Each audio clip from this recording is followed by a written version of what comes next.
তিস্তা নদী থেকে বিরল প্রজাতির একটি কচ্ছপ ছানা উদ্ধার করলেন জলপাইগুড়ির মৎস্যজীবী সাহিল রহমান।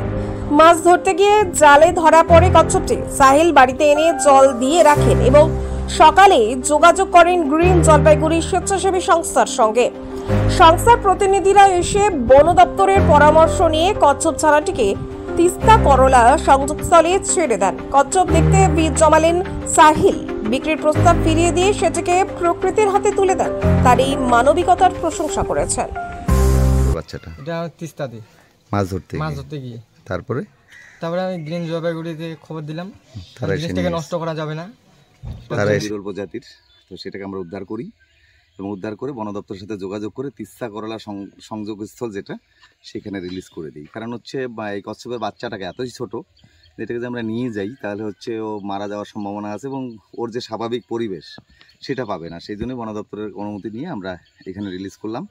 যেহেতু ওর এখানেই পাওয়া গেছে, তাহলে এখানে রিলিজ করলে সুবিধা হবে যে ওর বাকি যারা ভাই বোন আছে বা ওর বাবা মা আছে তাদেরকে যদি খুঁজে পায় তাহলে আর বাঁচতে কোনো অসুবিধা হবে না।